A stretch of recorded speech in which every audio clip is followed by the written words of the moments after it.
Travaille avec Junior Ahmed Traoré, c'est un joueur de l'Olympique de Marseille. Je travaille avec pas mal de joueurs en général. De Nice, j'ai Terem Moffi aussi avec qui je travaille.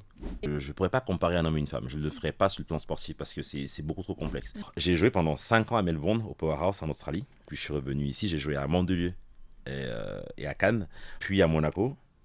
J'ai fait ma dernière saison à Antibes. J'ai jeté les crampons à la poubelle. Comment tu vas? Écoute, ça va, très Ça bien. va? Alors, moi, je vais te faire une question parce que moi, j'aime commencer toujours avec une question D'accord, que l'invité ne s'attend pas. très bien. Ok? Un piège, Oui? dès le départ. Dès le départ. Génial. Alors, si tu devrais être une chanson, Mhm. quelle chanson tu serais? Waouh, ça c'est même pas une question, c'est un piège. Parce que la question, je pourrais être beaucoup de chansons. Quelle chanson tu serais aujourd'hui Franchement, par rapport à ton mood? j'ai toujours un mood un peu cool, mais bonne énergie. Donc, je pense que Tacos Tuesday de Migos, je sais pas si tu connais ou pas. Non, attends, tu Ça, veux que je ça, lente? On ça peut bouge un l'écouter? peu. Je l'adore. C'est la chanson que t'écoutais aujourd'hui? En venant. Ok. Moi, hier, j'ai écouté La vida es un carnaval de Bah, Celia Cruz. D'accord. Tu connais? Je connais la chanteuse, mais peut-être la chanson, mais pas les titres. Et maintenant, t'es qui vraiment? Qui Qu'est-ce je que tu suis? fais dans ta vie? Pourquoi? Qui tu es? Donc, moi, je suis lyonnais, j'ai 34 ans. Je suis coach sportif et préparateur physique. Depuis environ 10 ans aujourd'hui, un peu plus. Je suis quelqu'un de, en parlant de moi, je suis quelqu'un de plutôt jovial, de très sportif, même si avec le temps maintenant ça réduit un petit peu. Un peu polyvalent sur tout un tas de choses.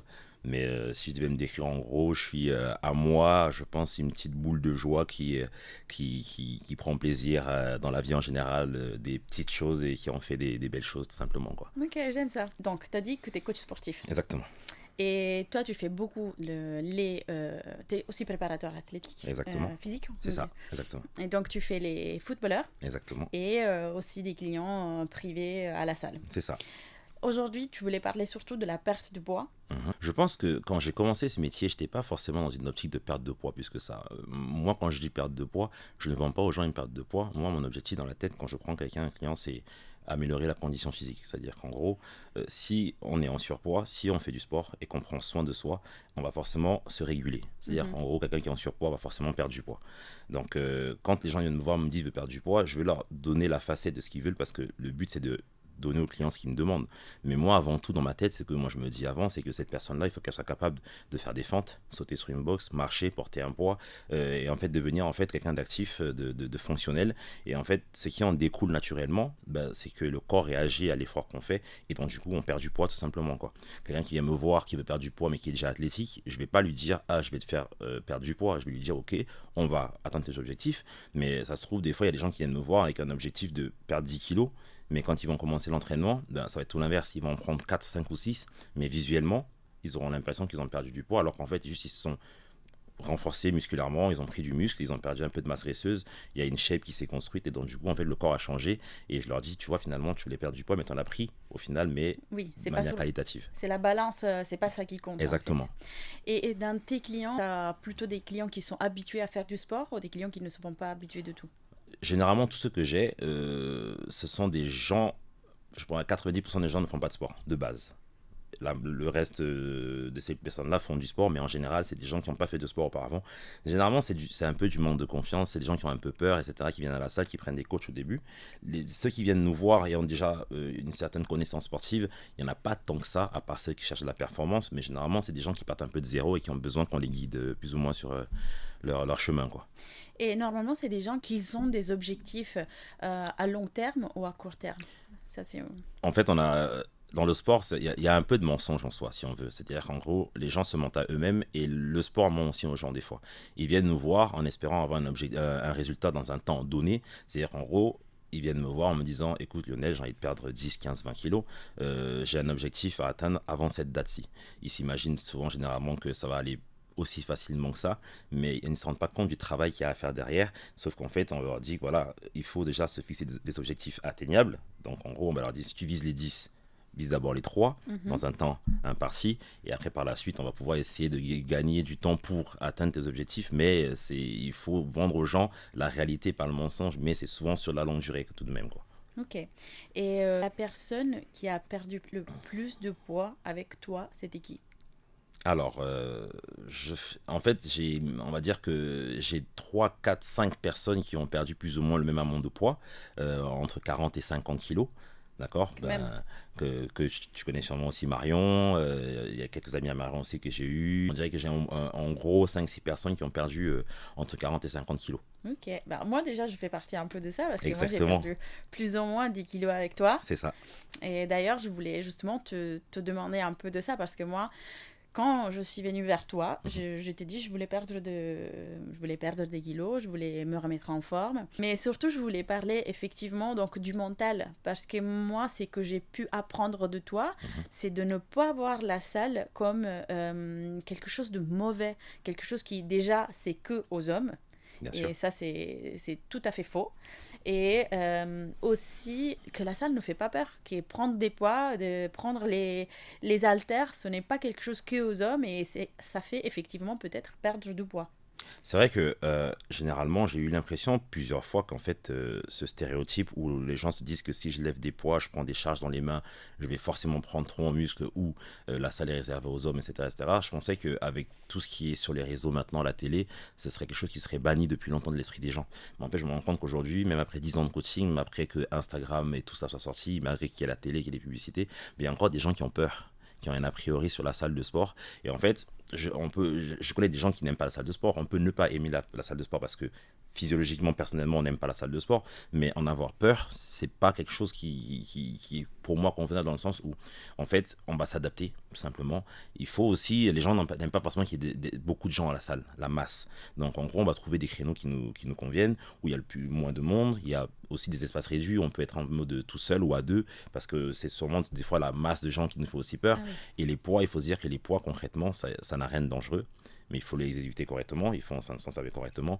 Mais il faut vraiment lever de l'esprit des gens cette peur et cette crainte qu'ils ont de la salle de sport parce que finalement, c'est pour leur bien qu'on le fait. Même si à côté, on peut faire plein d'autres choses qui sont aussi efficaces qu'une salle de sport. Mais la salle de sport a quand même des attributs et des avantages qui sont assez spécifiques qui font que il faut sauter cette peur-là et se lancer dans le grand bain et que généralement, au bout d'une semaine, ou de quelques jours, on rentre dans une vibe qui fait que la salle, ça devient plus un plaisir, ça devient plus détente et le stress s'en va assez rapidement, quoi.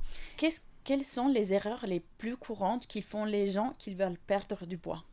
Généralement, la plus grosse erreur que les gens font, généralement, c'est de se dire qu'ils vont faire beaucoup de cardio. Ce qui est efficace, bien évidemment, mais il faut se dire que le fait de faire beaucoup de cardio, on va à la fois éliminer la masse musculaire et la masse graisseuse. Donc du coup, quand on a une perte de poids assez importante à faire, il faut se dire qu'il y a tout ce qui est collagène pour la peau, il y a tout ce qui est densité, tout ce qui est minéraux, donc l'eau, etc. Que quand on fait beaucoup de cardio, on perd tout cela.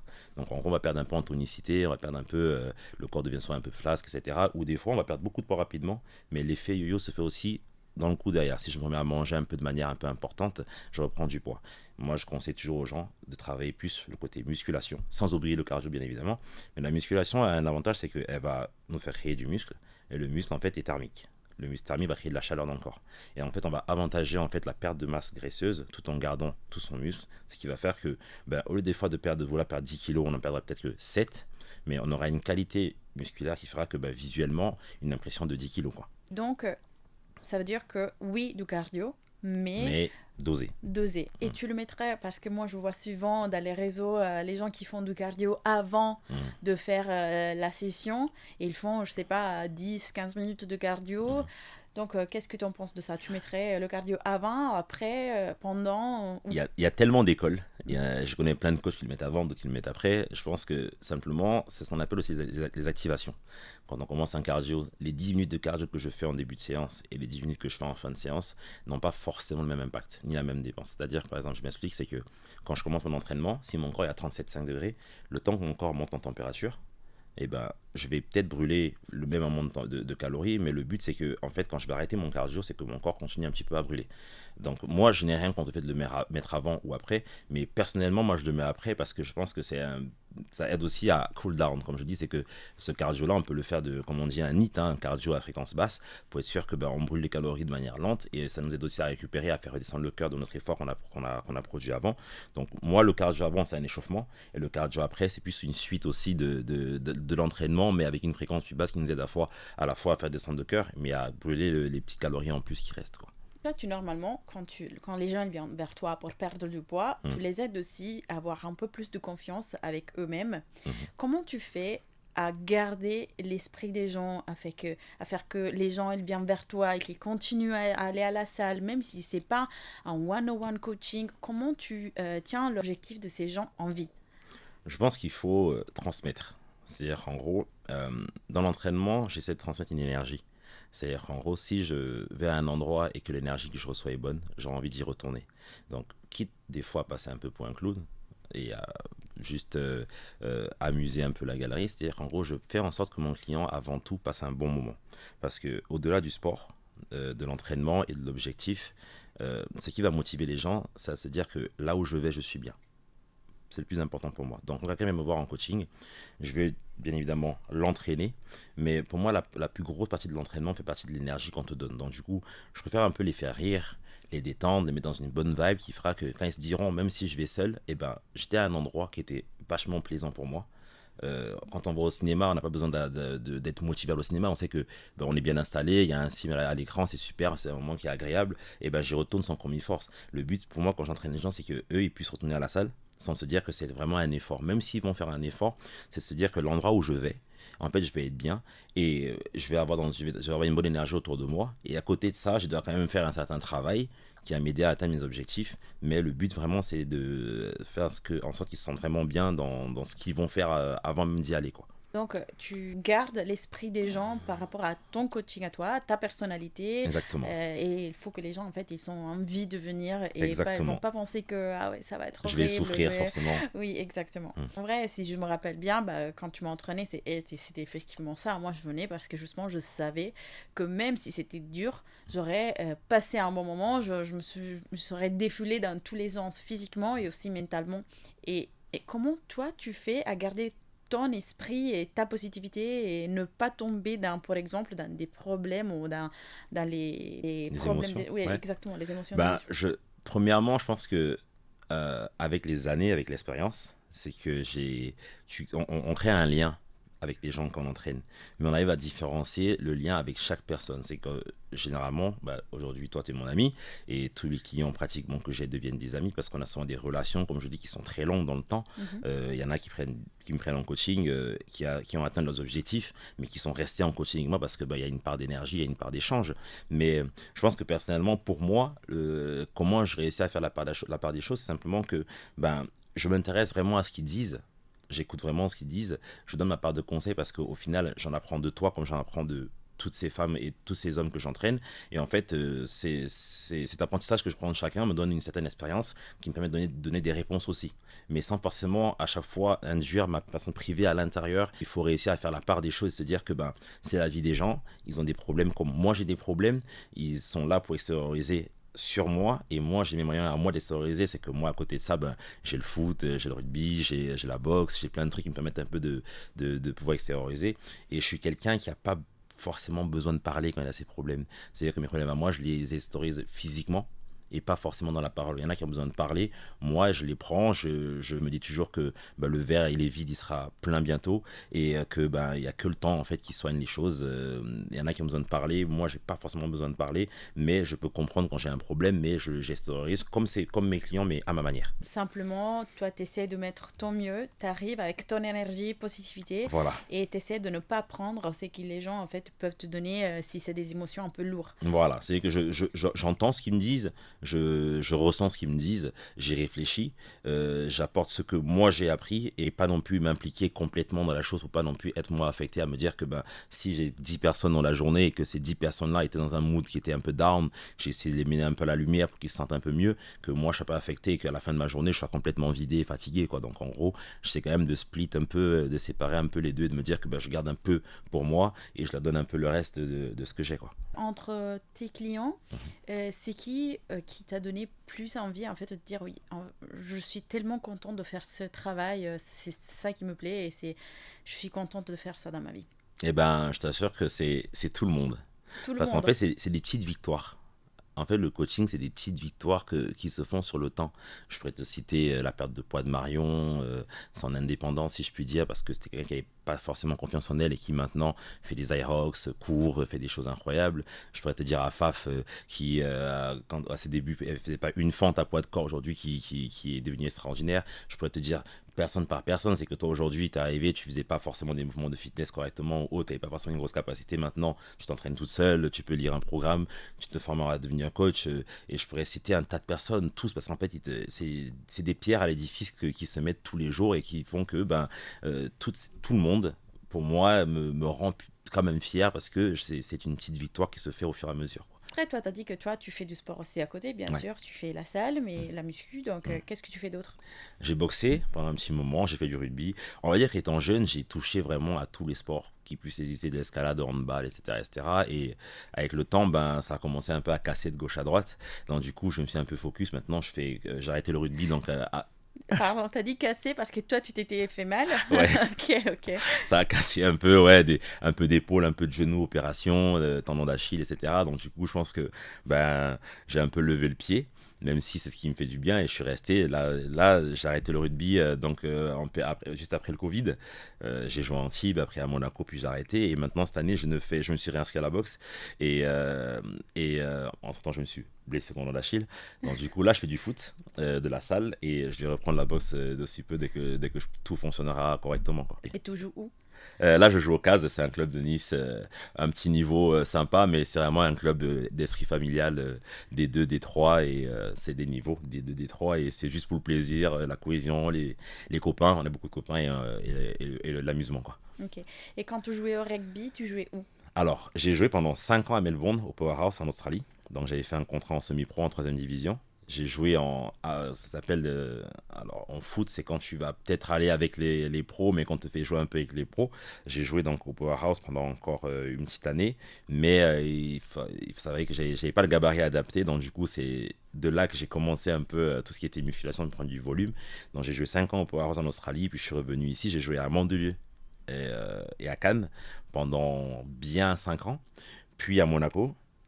J'ai fait ma dernière saison à Antibes et après Antibes, j'ai jeté les crampons à la poubelle. T'as vu un peu de différence entre l'Australie et ici par rapport à les entraînements, à comment les gens ils font? Il y a beaucoup plus d'activité physique là-bas ou pas? Bah, Comment?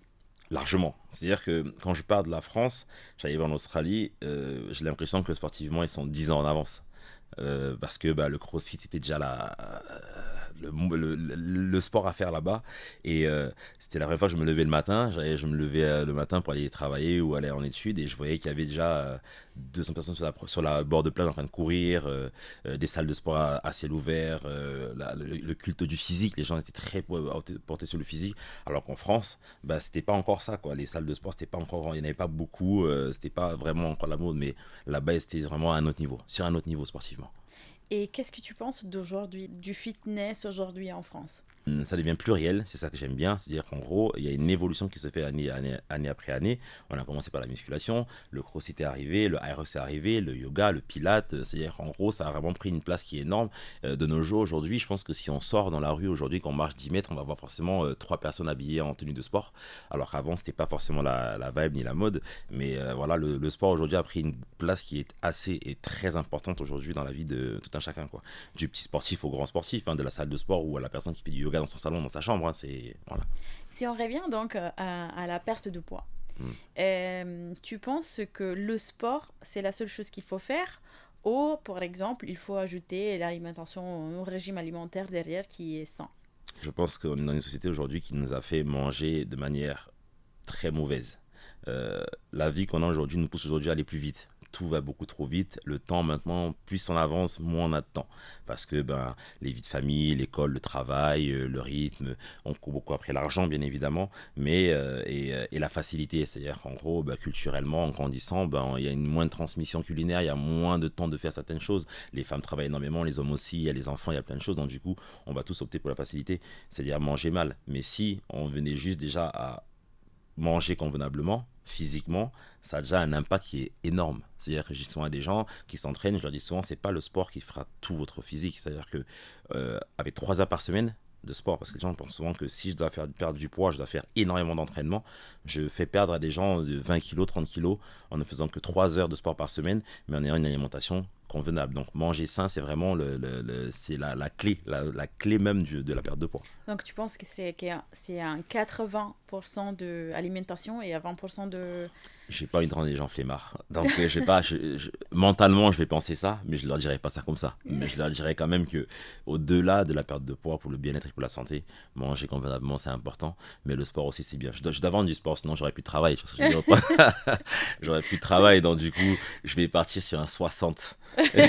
Mais on dira en soum-soum, comme on dit, que c'est 80%. Mais on dira 60 ici. Et non, parce que justement, je pensais, les gens peuvent avoir une vie sociale en faisant du sport et en mangeant bien ou pas? Largement. Une vie sociale, c'est quoi? C'est de la cohésion, c'est d'être avec des gens. C'est-à-dire que demain, je vais avoir une vie sociale, mais sauf que j'ai envie de faire du sport. Eh ben, je préfère engrainer 2-3 potes à moi et leur dire, les gars, venez, on fait une sortie de course, on fait une sortie, on va à la salle une petite heure, puis on va déjeuner.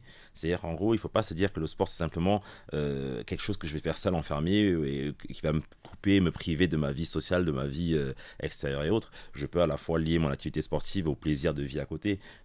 On se fait un brunch, mais avant le brunch, on se fait une petite heure de cardio, on se fait un petit footing, on se fait une petite heure de pilates ou du yoga, et après on va se manger un petit truc sain. Une petite heure de cardio, ça fait quand même mal. Ça fait mal. Mais il faut penser au repas qui va derrière après. Dans tout effort, il y a une récompense. Il faut penser à la récompense. Est-ce que toi, tu as vu une différence avec la perte de poids? Tu penses que les femmes, elles perdent beaucoup plus par rapport aux hommes et c'est par rapport à leur discipline? Comment ça se passe? Les hommes et les femmes, on est faits d'une façon complètement différente. C'est-à-dire que le corps d'une femme, c'est un chantier, si je puis dire. Parce que hormonalement, une femme, déjà, c'est une usine nucléaire. Hein. C'est-à-dire qu'en gros, une femme peut changer tout ou rien en 15 jours parce qu'il y a un dérèglement hormonal, parce qu'il y a un cycle menstruel, parce qu'il y a plein de choses. Donc, du coup, je ne pourrais pas comparer un homme et une femme. Je ne le ferai pas sur le plan sportif parce que c'est beaucoup trop complexe. Une femme perd 5 kilos en un mois parce qu'elle a bien travaillé. Elle arrive en cycle de règles. Donc, du coup, qu'est-ce qui se passe?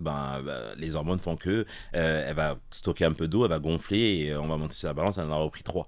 Mais un mois après, elle en a perdu 7. Enfin, c'est tellement instable que je ne vais pas comparer un homme et une femme. Et ensuite, on est fait complètement différents en termes de structure corporelle, musculaire, etc.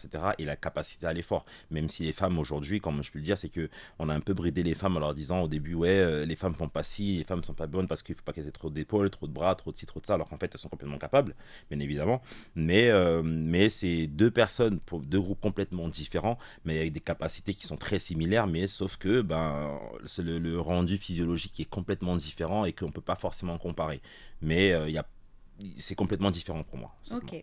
Et tu penses que dans la perte de poids, sur les femmes spécifiquement, est-ce que comment ça se passe? Comment tu les aides dans ce cas? Parce que justement, les hormones, elles font que ça va être très difficile par rapport, par exemple, à la motivation, l'envie, parce que nous, on change même d'envie des fois par rapport à nos hormones. Donc, comment tu tiens comment tu les soutiens dans ça? Déjà, on n'entraîne pas une femme et un homme de la même manière, pour moi. De ce que j'ai appris, de ce que j'ai étudié, des années de coaching que j'ai, c'est que l'intensité de l'entraînement d'une femme va changer plus ou moins selon la période dans laquelle elle est. C'est-à-dire qu'en gros, par exemple, on a remarqué dans le sport de haut niveau qu'elles avaient plus de risques de blessures pendant leur cycle menstruel, alors que dans le cycle normal, tout allait très bien. C'est-à-dire qu'en gros, on va toujours adapter l'entraînement par rapport à l'énergie qu'elles ont, par rapport au cycle dans lequel elles sont, alors qu'un homme, généralement, une périodisation ou un entraînement pour un homme, c'est dès qu'elle est calée, elle est calée, c'est-à-dire que hormonalement c'est beaucoup moins complexe et que ça répond plutôt facilement. On va plutôt se focus sur le morphotype, s'il est ectomorphe, endomorphe ou mésomorphe. On va essayer d'adapter un entraînement adapté à ça et à l'alimentation. Chez la femme, c'est beaucoup plus spécifique dans le sens où il va falloir être un poil plus rigoureux. Parce qu'une femme demain vient me voir, si elle a accouché il y a 3 mois, je ne peux pas l'entraîner de la même manière qu'une femme qui n'a pas accouché. Si elle est en période de cycle, si elle est en surpoids, en fait c'est plus complexe, ça demande plus d'attention entraîner une femme, mais je pense aussi qu'il faut à la femme envoyer une énergie beaucoup plus positive dans la tête, parce que je pense que physiologiquement elle s'imprègne un peu de tout plus facilement qu'un homme. Un homme, je sais pas si c'est un peu le côté un peu macho qui fait que un homme c'est un homme et qui se dit je suis fort, je vais y arriver, alors qu'une femme il faut aller plutôt déjà toucher l'esprit, la tête, les émotions et la mettre en confiance pour être sûr que derrière en fait c'est l'énergie qu'elle a pris mentalement, le corps la libère aussi, quoi. Qu'est-ce que tu dirais à une femme aujourd'hui qui veut perdre du poids? Quel conseil tu lui donnerais pour commencer à perdre du poids? Bah déjà, le premier conseil que je donnerais à toute personne et surtout aux femmes, c'est d'être hyper indulgent avec soi-même. C'est-à-dire qu'en gros, on tape toujours trop haut. Toute personne, moi le premier au début, on veut toujours chercher trop loin et c'est pas forcément la bonne solution. Arrêtez de se comparer. Parce que le corps humain, on peut être dans cet immeuble, on sort tous là maintenant, on est tous complètement différents. Ben oui, il faut pas se comparer, il faut être hyper indulgent avec soi-même, il faut être hyper patient parce que il y a plein de gens qu'on voit sur les réseaux dans la vie de tous les jours, il y en a qui trichent énormément, il y en a qui prennent des produits, il y en a qui font plein de trucs. Donc en gros, faut pas se calquer à ces gens-là, il faut plutôt être indulgent, prendre le temps, bien s'entourer. Et il faut aller étape par étape, commencer par l'entraînement léger, pas taper trop haut directement, manger, de pas changer sa diète complètement d'un coup et de manière drastique parce que pareil, c'est un stress hormonal qui rentre en compte, d'être en fait indulgent et de gravir les paliers les uns après les autres, de prendre le temps et plus ce sera long, plus ce sera durable parce que quand ça va trop vite, généralement, soit ça pète. Donc le cerveau il sature, on arrive sur un burn-out total et soit un échec total et on arrête tout. Donc d'être patient, d'être indulgent et de vraiment prendre son temps, quoi. Ok, donc si on veut résumer tout ça, si quelqu'un veut perdre du poids, il faut être indulgent avec soi-même, Exactement, il faut aller doucement, ne pas exactement. changer les routines qu'ils ont d'un coup, donc Drastiquement, ouais, drastiquement, exactement. et Étape par aller étape. étape par étape. Est-ce que tu penses qu'au début, c'est nécessaire de prendre peut-être un coach? C'est pas obligatoire parce on a la chance, il y a des gens qui ont la capacité visuelle d'apprendre facilement en lisant, en observant, etc. etc. Mais je conseille toujours de prendre un coach parce que il y a un panel d'exercices, il y a tellement de choses à savoir, il y a tellement d'exercices à maîtriser qu'en fait on peut pas tout faire correctement. Même moi, aujourd'hui, j'ai un coach. Parce que je suis en réathlé, parce que même si je connais le travail, des fois j'ai besoin d'avoir la structure et le point de vue de quelqu'un d'autre. C'est-à-dire qu'en gros, c'est mieux de prendre un coach pour être sûr que on soit bien encadré et qu'on fasse bien les choses. Et c'est juste en fait une petite rampe pour nous lancer en fait dans le bon chemin, quoi. Parce que si on prend pas de coach, on commence et qu'en fait on est démotivé, des fois on plonge, on abandonne. Alors que le coach va nous aider un peu à nous mettre sur le bon chemin et c'est comme mes clients à moi, ils commencent avec 5 séances, puis 4 puis 3 et après c'est une fois par semaine ou une fois par mois pour faire un ajustement et après ils font tout ça. Si tu devais résumer 3 priorités pour une personne qui veut changer, c'est lesquelles les priorités que tu donnerais? Physiquement, tu veux dire, ou des priorités Une personne qui veut dans les habitudes? changer dans sa vie et avoir une meilleure vie, une vie plus saine. Alors déjà, premièrement, de bien s'entourer. C'est-à-dire en gros de prendre des bons conseils. C'est-à-dire que avant de commencer, je prends un coach ou quelqu'un qui maîtrise le sujet pour m'aider à me mettre sur le droit chemin.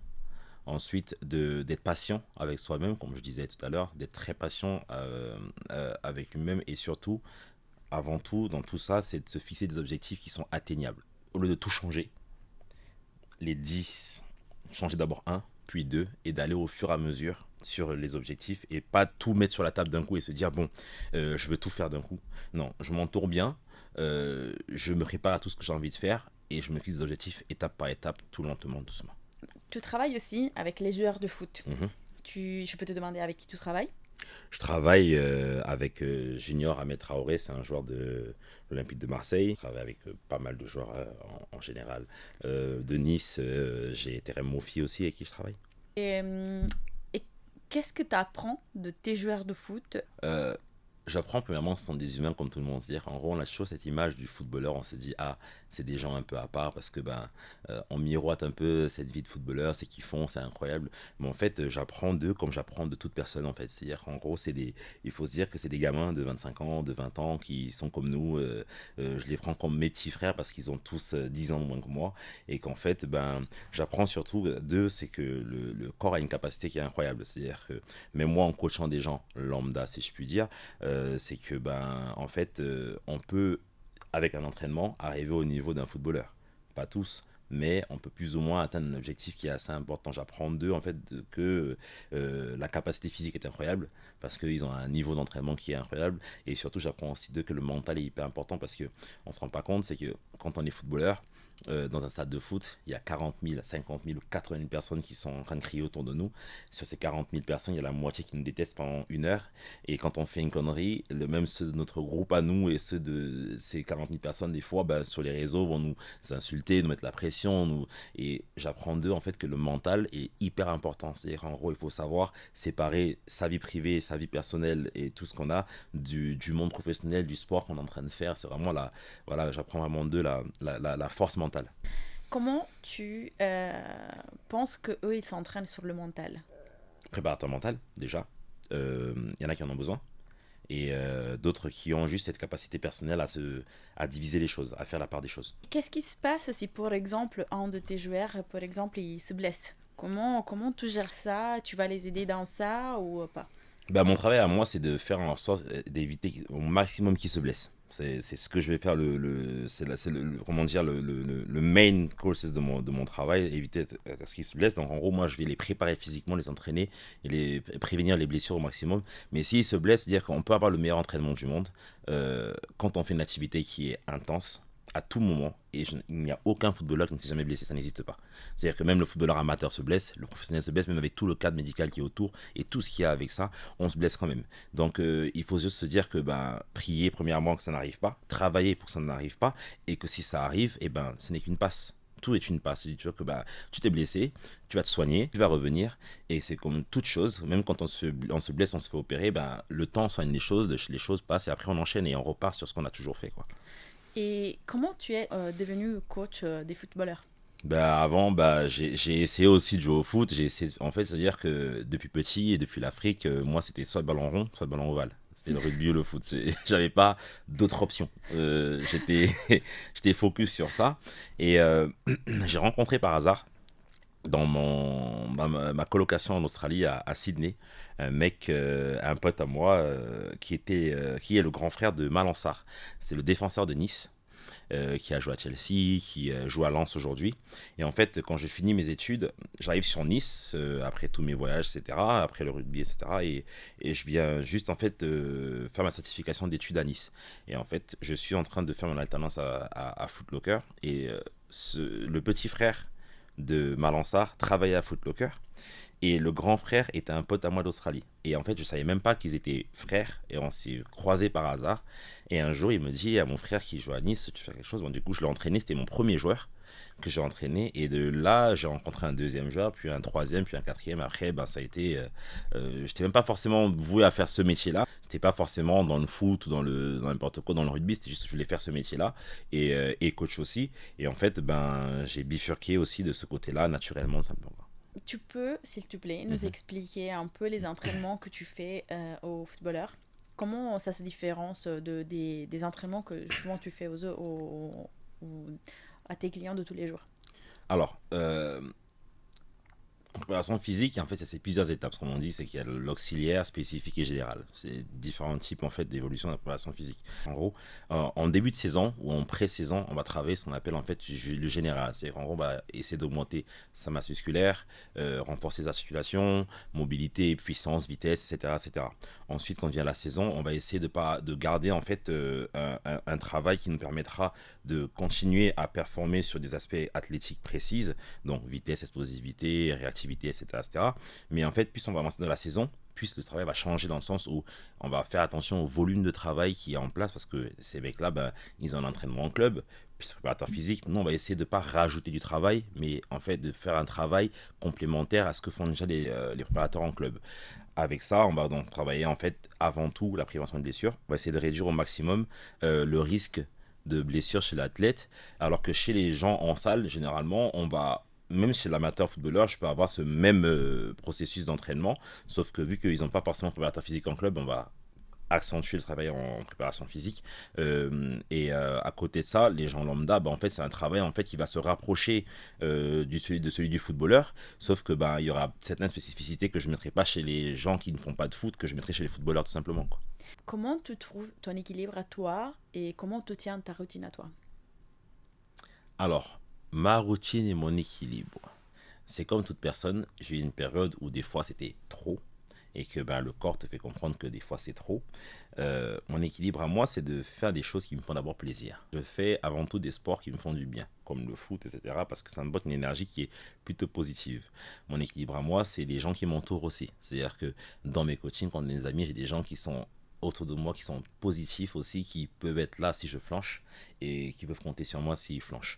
Donc là, c'est un équilibre. Et aussi, je sais que derrière ça, j'ai aussi ma famille qui est là pour moi et qui m'aide aussi, je me sens libre en fait, et avec eux, et de toutes choses. Et ça me fait plaisir et ça m'aide à trouver une balance un peu dans ma vie de tous les jours, quoi. Merci beaucoup Lionel pour être venu aujourd'hui. C'était un plaisir pour moi. Partager. Vu que tu es un invité spécial, je te demande donc de clôturer l'épisode et de demander aux abonnés de s'abonner, de liker, de partager et de tout suivre aussi sur les réseaux sociaux. Donc Wow. tu peux regarder la caméra. Et face caméra, je dis merci beaucoup à Daïla pour l'invitation, une initiative qui est vraiment hors du commun et qui fait très plaisir. Je vous conseille de suivre The Routine parce que c'est vraiment intéressant. Elle accueille des personnes vraiment très intéressantes, dont moi, bien évidemment, et de vous abonner. Moi, je suis Lionel Iselin, je suis coach au Fitness Park de Jean Médecin et sur Instagram, c'est Lionel Iselin, tout simplement, avec plaisir.